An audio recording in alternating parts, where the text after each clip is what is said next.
Railway division വിഭജന നീക്കം പ്രതിഷേധത്തിന്റെ തീച്ചൂളയിൽ പാലക്കാട് വ്യാപകമായ രാഷ്ട്രീയ എതിർപ്പും സർക്കാരിന്റെ നിലപാടും.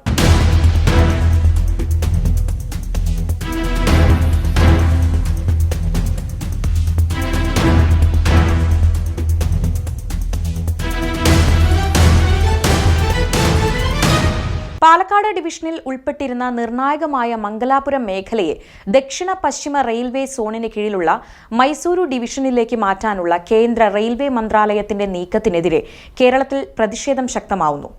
തീരുമാനത്തിനെതിരെ ഡിവൈഎഫ്ഐ പ്രവർത്തകർ പാലക്കാട് റെയിൽവേ ഡിവിഷണൽ ഓഫീസിലേക്ക് മാർച്ചും ഉപരോധ സമരവും നടത്തി. CPIM-ഉം മറ്റ് ബഹുജന സംഘടനകളും പ്രക്ഷോഭത്തിന് പിന്തുണയുമായി തെരുവിലിറങ്ങിയതോടെ വിഷയം വലിയ രാഷ്ട്രീയ പോരാട്ടമായി മാറിയിരിക്കുകയാണ്. ഡിവിഷന്റെ ലാഭകരമായ ഭാഗങ്ങൾ ഓരോന്നായി വെട്ടിക്കുറച്ച് പാലക്കാട് ഡിവിഷനെ തകർക്കാനുള്ള ഗൂഢശ്രമമാണ് നടക്കുന്നത് എന്ന് ഡിവൈഎഫ്ഐ നേതാക്കൾ ആരോപിച്ചു. കേരളത്തോട് റെയിൽവേ മന്ത്രാലയം തുടർച്ചയായി കാണിക്കുന്ന അവഗണനയുടെ ഭാഗമാണ് ഈ പുതിയ നീക്കമെന്ന് CPIM നേതാക്കൾ പ്രസ്താവിച്ചു. ഇന്ന് രാവിലെയോടെയാണ് ഡിവൈഎഫ്ഐ പ്രവർത്തകർ പാലക്കാട് റെയിൽവേ ഡിവിഷണൽ ഓഫീസിലേക്ക് മാർച്ച് നടത്തിയത്. പോലീസ് തീർത്ത സുരക്ഷാ വലയവും ബാരിക്കേഡുകളും മറികടന്ന് ഓടിക്കയറിയ പ്രവർത്തകർ ഓഫീസിന് മുന്നിൽ കുത്തിയിരുന്ന് പ്രതിഷേധിച്ചു. ഡിവൈഎഫ്ഐ പാലക്കാട് ജില്ലാ സെക്രട്ടറി ജയദേവന്റെ നേതൃത്വത്തിലുള്ള 5-അംഗ സംഘം ഓഫീസിന്റെ ഗേറ്റ് തള്ളിത്തുറന്ന് അകത്ത് കടന്നത് സംഘർഷാവസ്ഥ സൃഷ്ടിച്ചു.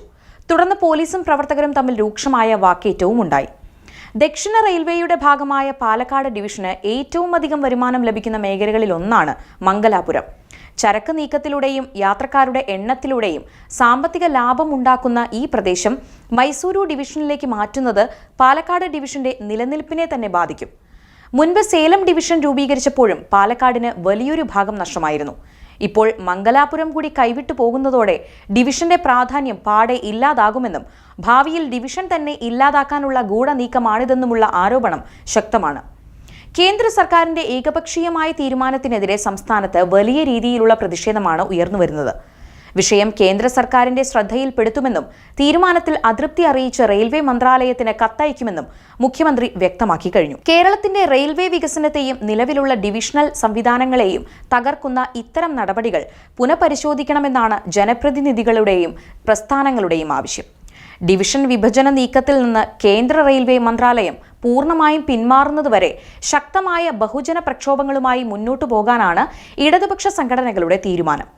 പ്രക്ഷോഭം വരും ദിവസങ്ങളിൽ സംസ്ഥാനത്തിന്റെ മറ്റു ഭാഗങ്ങളിലേക്കും വ്യാപിപ്പിക്കാൻ സംഘടനകൾ തീരുമാനിച്ചിട്ടുണ്ട്.